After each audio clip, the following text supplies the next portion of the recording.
Hello, good morning everyone. आज हमारा topic 9th class की बुक लोकतांत्रिक राजनीति भाग 1 के तीसरे अध्याय जिसका शीर्षक है चुनावी राजनीति, इलेक्टोरल पॉलिटिक्स, उससे रहेगा। चलो थोड़ा सा पीछे जाते हैं कि हमने अब तक क्या क्या पढ़ा है। फर्स्ट चैप्टर में हमने लोकतंत्र की विशेषताओं के बारे में पढ़ा। हमने जाना कि लोकतंत्र में वो होती है जिसमें कि जो शासकों का चुनाव जनता के द्वारा किया जाता है। ये पहली विशेषता थी लोकतंत्र की कि जिसमें शासकों का चुनाव जनता के द्वारा किया जाता है। तो चुनाव क्या होता है, इस अध्याय में हमने यही पढ़ना है। चुनाव क्या होता है और क्या ऐसा संभव है कि चुनाव ना हो और लोकतंत्र भी चलता रहे। आज के दिन जहां इतने बड़े बड़े लोकतंत्र हैं, इतनी ज्यादा जनसंख्या है, इस मामले में लोकतंत्र की स्थापना के लिए चुनाव का होना अति अनिवार्य है, क्योंकि सब लोगों के पास न तो इतना समय होता है, न इतना ज्ञान होता है और न ही इतना संभव है कि इतनी बड़ी जनसंख्या एक साथ बैठ करके निर्णय ले ले। इसलिए चुनाव का होना बहुत ज्यादा जरूरी है। अब इस अध्याय में हमने पढ़ना है कि चुनाव के लिए कौन करवाता है चुनाव और किस किस तरह से चुनाव होते हैं, क्या प्रक्रिया अपनाई जाती है चुनाव के लिए, चुनाव के शुरुआत से लेकर के मतदान की गणना तक, प्रतिनिधियों के चयन तक की प्रक्रिया के बारे में हम इस अध्याय में पढ़ेंगे। और यह भी जानेंगे कि स्वतंत्र और निष्पक्ष चुनाव करवाने के लिए किन शर्तों का होना जरूरी है। चुनाव आयोग को किस प्रकार की संस्था होनी चाहिए जिससे कि चुनाव स्वतंत्र और निष्पक्ष ढंग से हो और सभी लोग, चाहे वो हारे हुए हो चाहे वो जीते हुए हो, सभी इन चुनाव के परिणामों को सहर्ष स्वीकार करें। तो ये सारी बातें हम इस अध्याय में पढ़ने जा रहे हैं। शुरुआत हम इसी से करेंगे कि चुनाव क्या होता है। चुनाव एक ऐसी व्यवस्था है जिसमें लोग नियमित अंतराल पर अपने प्रतिनिधियों को चुन सकें, अगर जरूरत हो तो उनको बदल सकें, ऐसी व्यवस्था को कहते हैं चुनाव। अंडरस्टूड? चुनाव एक व्यवस्था है जिसमें लोग नियमित अंतराल पर अपने प्रतिनिधियों को चुन सकें और जरूरत हो तो उनको बदल सकें, ऐसी व्यवस्था को कहते हैं चुनाव। ऐसी व्यवस्था को क्या कहते हैं बच्चों? चुनाव कहते हैं। अब चुनाव भी अलग अलग होते हैं, जैसे एक तो होता है आम चुनाव, एक होता है उपचुनाव। आम चुनाव क्या होता है? आम चुनाव है प्रतिनिधियों का कार्यकाल समाप्त हो जाने पर और सभी चुनाव क्षेत्रों में एक ही दिन या छोटे छोटे अंतराल के बाद कुछ दिन तक चुनाव करवाए जाते हैं, उसे कहते हैं आम चुनाव। जब पूरे देश में लोकसभा के लिए एक साथ चुनाव होते हैं, वो लगभग 10-15 दिन में खत्म हो जाते हैं सारे, कई बार 1 महीना भी चल जाते हैं, तो उन्हें कहते हैं आम चुनाव। और हमारे देश में लोकसभा, राज्य विधानसभा और पंचायतों के लिए चुनाव का कार्यकाल होता है 5 साल। कितने साल बाद होते हैं आम चुनाव? 5 वर्ष के बाद। 5 वर्ष के बाद हमारे देश में आम चुनाव होते हैं। 5 वर्ष के बाद जब प्रतिनिधियों का कार्यकाल समाप्त हो जाता है तो सभी निर्वाचन क्षेत्रों में एक ही दिन या एक छोटे अंतराल के बाद चुनाव कराए जाते हैं, उसे कहते हैं हम आम चुनाव। तो हमारे यहाँ पर आम चुनाव कितने सालों के बाद होते हैं?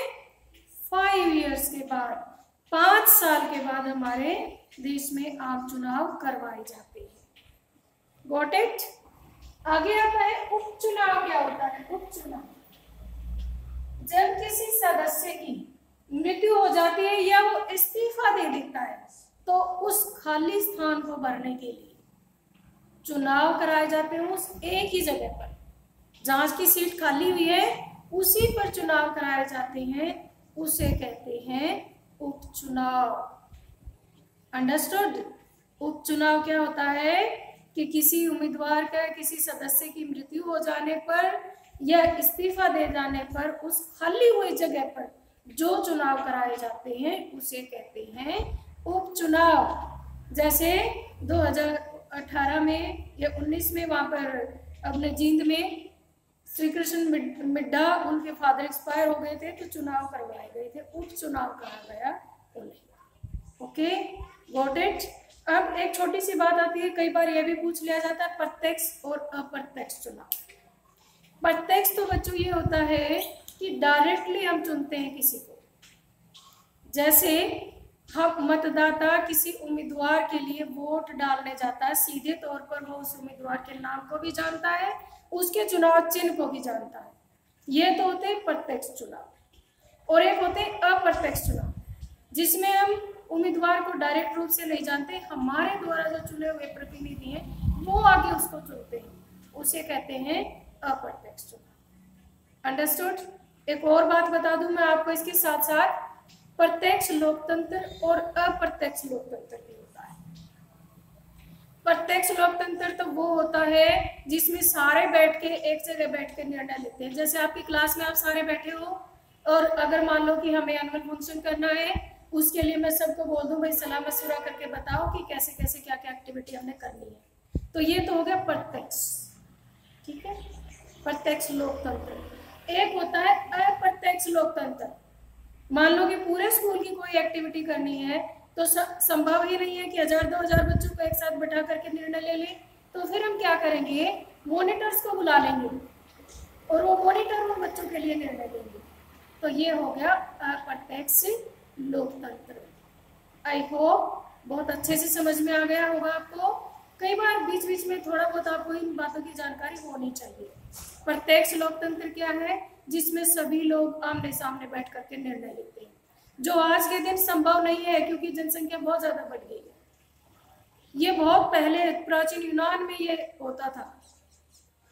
एक होता है अप्रत्यक्ष लोकतंत्र, जिसमें लोकतंत्र तो है लेकिन जनता के चुने हुए प्रतिनिधि उनके लिए निर्णय लेते हैं। अंडरस्टूड। तो आई होप आप चुनाव भी समझ गए होंगे, चुनाव क्या होते हैं, आम चुनाव क्या है, उपचुनाव क्या है। आगे बढ़े। अब हमने पढ़ना है कि चुनाव की प्रक्रिया के विभिन्न चरण कौन से हैं। हमारे देश में जो चुनाव प्रणाली अपनाई जाती है वो किन किन चरणों से होकर के गुजरती है, क्या क्या काम करने पड़ते हैं चुनाव कराने के लिए। तो सबसे पहले तो आगे खैर बाद में और भी डिस्कस करेंगे हम चुनाव आयोग के बारे में, लेकिन आपको पता होना चाहिए पहले कि चुनाव आयोग की जिम्मेदारी है चुनाव करवाना। किसकी जिम्मेदारी है चुनाव करवाना, चुनाव आयोग की। और ये हमारे संविधान में इसका वर्णन किया गया है। चुनाव आयोग की जिम्मेदारी है चुनाव करवाना।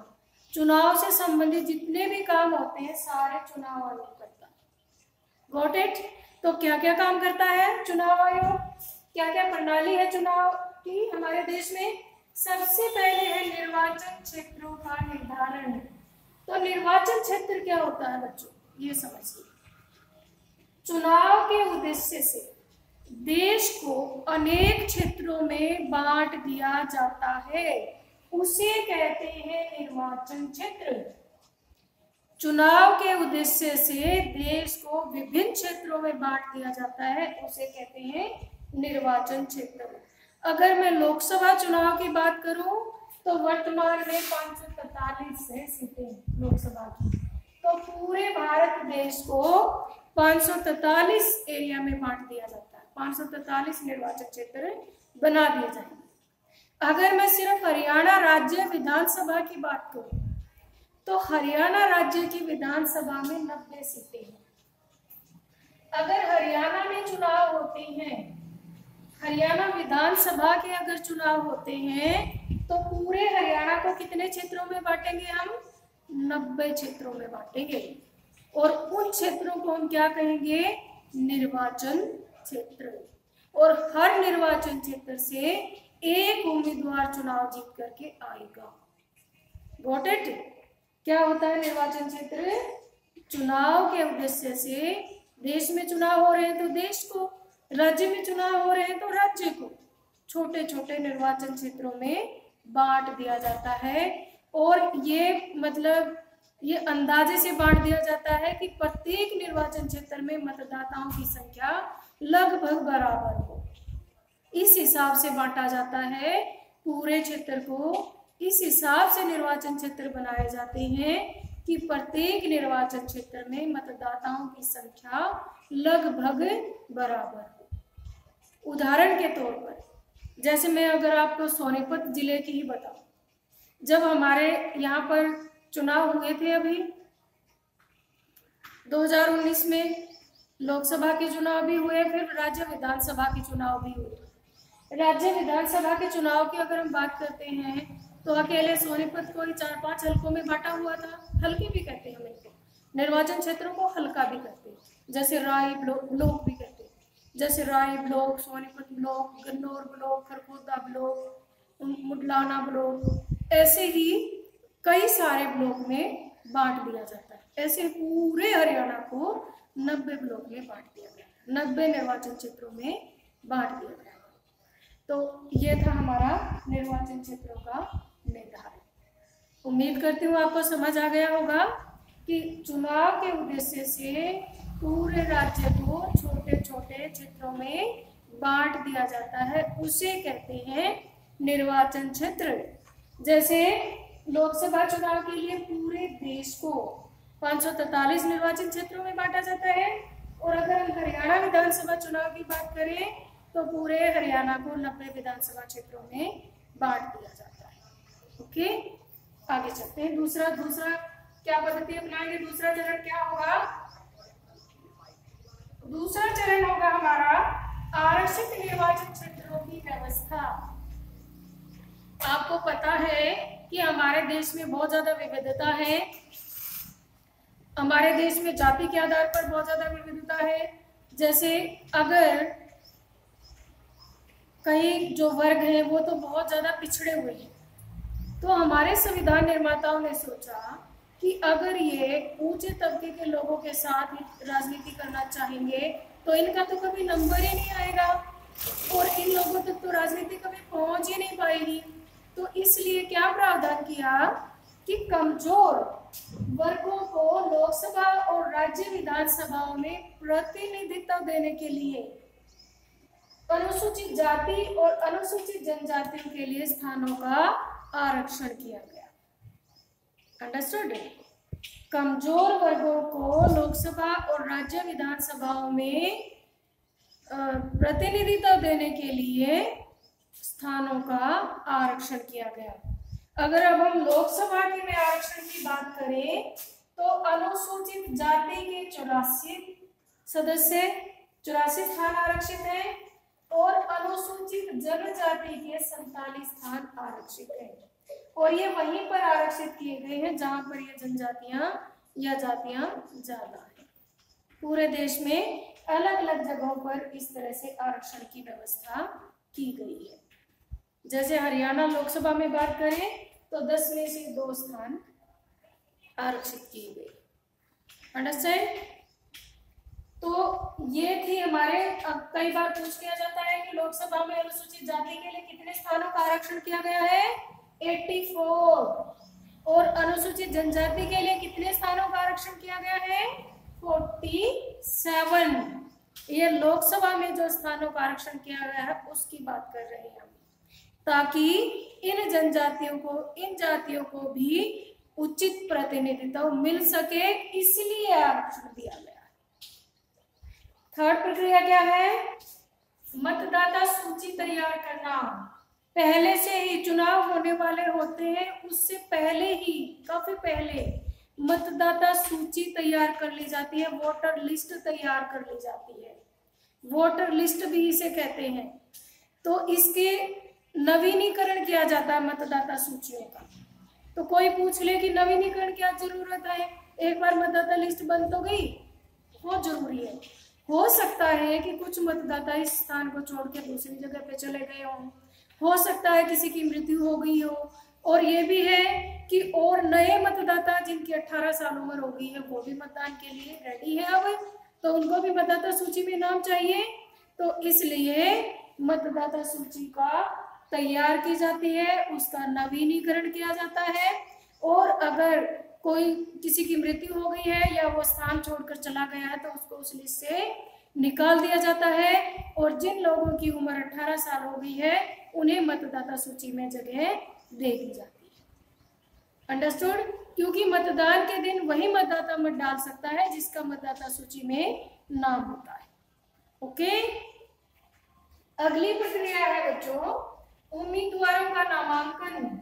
उम्मीदवारों का नामांकन किया जाता है, यानी जो चुनाव लड़ने के इच्छुक लोग हैं वो अपना एक पर्चा भरते हैं और कुछ राशि जमानत के रूप में चुनाव आयोग को जमा करवा देते हैं।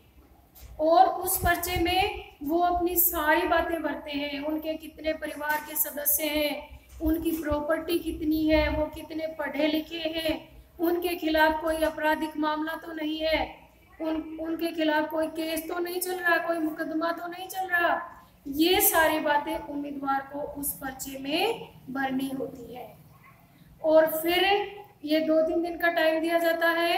अगर बीच में किसी का मूड बदल गया तो उम्मीदवार अपना पर्चा वापस भी ले सकता है।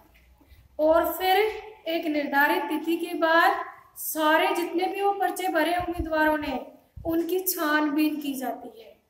अगर किसी के खिलाफ कोई मामला है, कोई इस तरह का कि उम्मीदवार है, तो उसका पर्चा रद्द कर दिया जाता है और नहीं तो फिर बाकी उम्मीदवार चुनाव लड़ने के लिए तैयार रहते हैं। अंडरस्टैंड? फिर बात आती है कि चुनाव अभियान। चुनाव अभियान क्या होता है?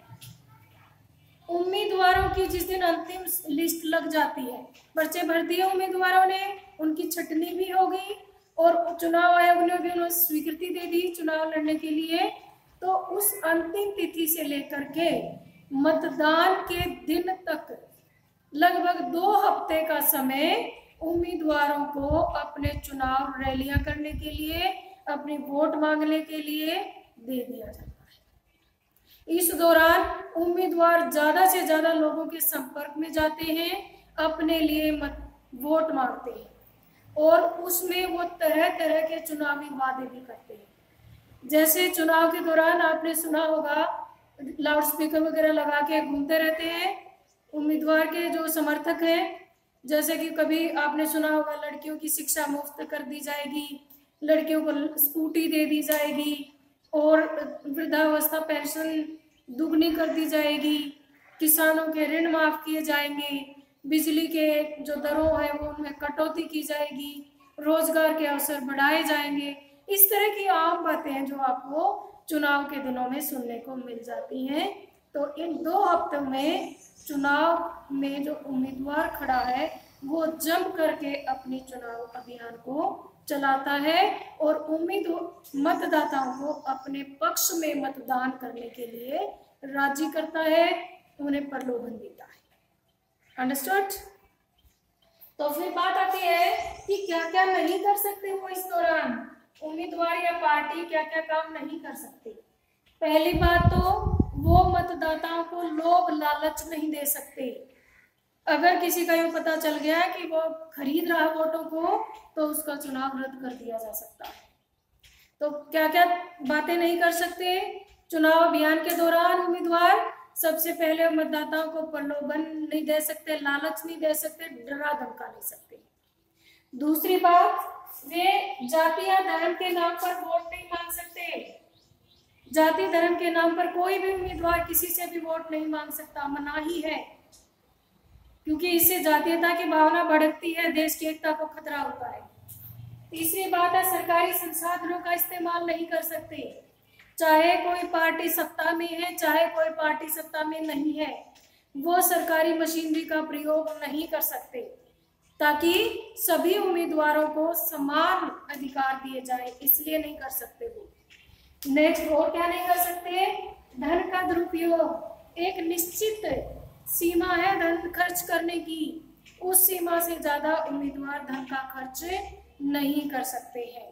ये पाबंदियां हैं उम्मीदवारों के ऊपर भी और पार्टियों के ऊपर भी। और इस दौरान चुनाव आयोग आचार संहिता लागू कर देता है। आचार संहिता क्या होती है बच्चों? चुनाव के समय पार्टियों या उम्मीदवारों के द्वारा माने जाने वाले कायदे कानून और दिशा निर्देश, और ये दिशा निर्देश देता कौन है? चुनाव आयोग। अंडरस्टैंड? या आप ये कह लीजिए, चुनाव के दौरान चुनाव आयोग के द्वारा पार्टियों या उम्मीदवारों को दिए गए दिशा निर्देश कहलाते हैं आचार संहिता, कोड ऑफ कंडक्ट। और जब कोड ऑफ कंडक्ट लागू हो जाती है तो उम्मीदवार या पार्टी या जो सत्ताधारी दल है उस समय वो कुछ नहीं कर सकता, कुछ काम नहीं कर सकता। क्या क्या काम नहीं कर सकते? पहली बात तो वो चुनाव प्रचार के लिए धार्मिक शक्लों का प्रयोग नहीं कर सकता। वो मंदिर में जाके, मस्जिद गुरुद्वारे में जाकर के चुनाव मतलब मतदाताओं को रैलियां नहीं कर सकता है। दूसरी बात है, सरकारी मशीनरी का प्रयोग नहीं कर सकता। वही बात जो मैंने अभी आपको पहले बताई थी कि सरकारी तंत्र का उपयोग उम्मीदवार नहीं कर सकता, चाहे वो सत्ताधारी पार्टी से हो उस दौरान की, चाहे वो अलग पार्टी से हो। और तीसरी बात है, बड़े नीतिगत फैसले करने की भी मनाही है।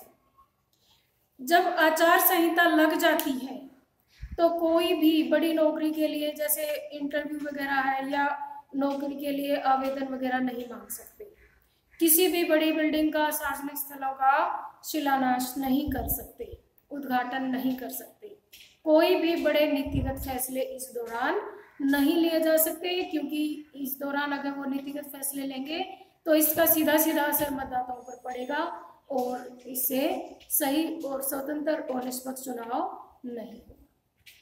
अंडरस्टूड? तो ये कुछ प्रक्रियाएं थी।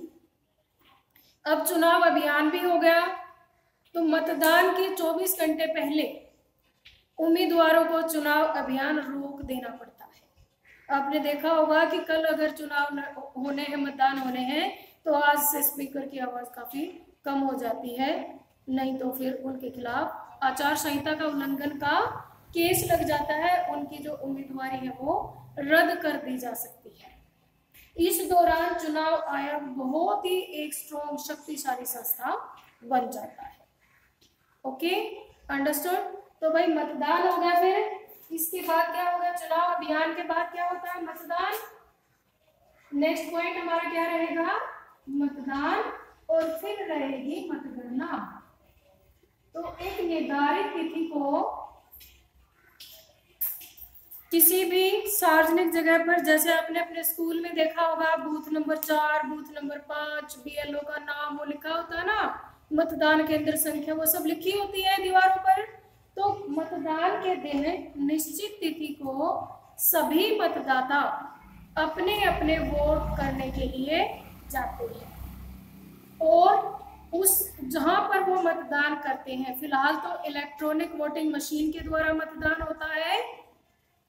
तो जो इलेक्ट्रॉनिक वोटिंग मशीन होती है वो इस तरह से बनी होती है, जितने भी उम्मीदवार खड़े हैं चुनाव में, उनमें यहाँ पे उनका नाम होता है और यहाँ पर उसका चुनाव चिन्ह होता है। तो और ये बटन होता है, यहाँ पर नाम के साथ में एक बटन होता है। अब मतदान के दिन मतदाता को जो भी उम्मीदवार पसंद है उसके सामने वाले बटन को वो दबा देता है।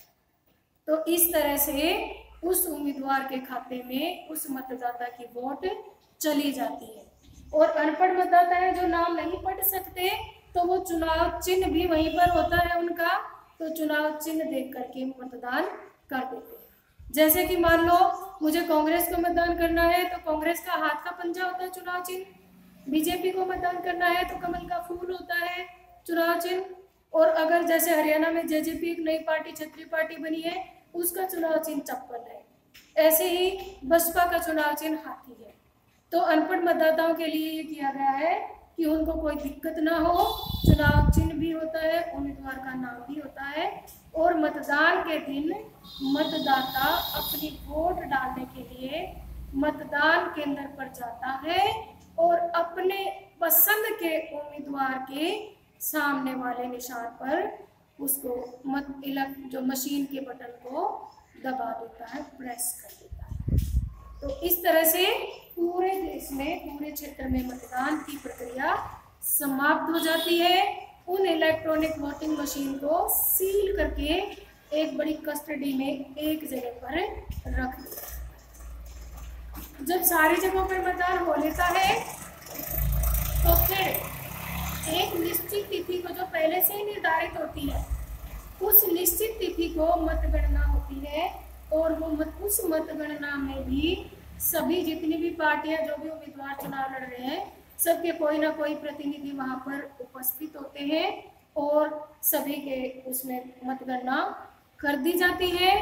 जिस उम्मीदवार के वोट ज्यादा होते हैं वो चुनाव जीत जाता है। अंडरस्टूड? कैसे कैसे हुए? मतदान हुआ, फिर उसकी मतगणना हो गई। मत मतलब वोट, वोटों की गणना हो गई और जिस उम्मीदवार को ज्यादा वोट मिले वो क्या हो गया? जीत गया।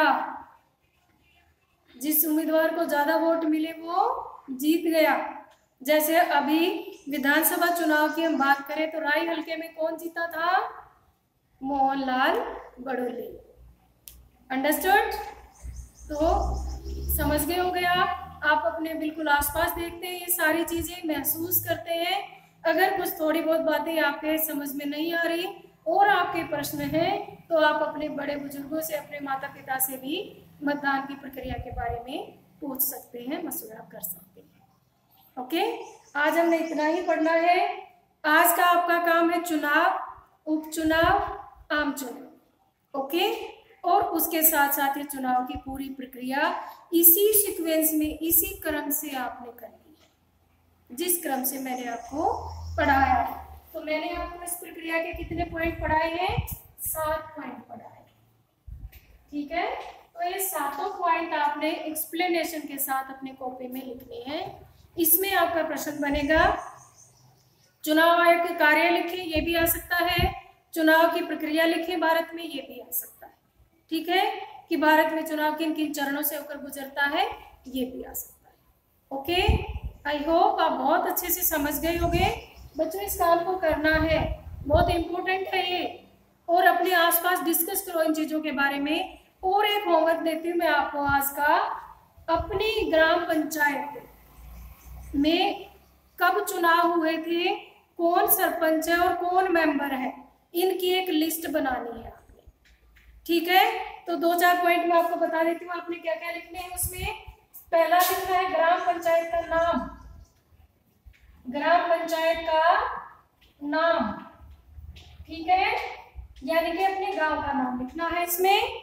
फिर आपने बताना है सरपंच कौन है, महिला है, पुरुष है, उसका नाम। ओके, फिर आपने बताना है मेंबर, मेंबर बोलते हैं ना इनको, मेंबर कितने मेंबर हैं और उन सबके नाम बताने हैं। और एक बात बतानी है, क्योंकि पंचायत के चुनाव में आजकल शिक्षा का होना भी जरूरी है, तो वो कितने पढ़े लिखे हैं बच्चों, ये भी बताने हैं आपने, कितने पढ़े लिखे हैं और किस जाति से हैं, ये सारी बातें आपने बतानी है। क्या क्या आपने, आपका होमवर्क क्या है आज है?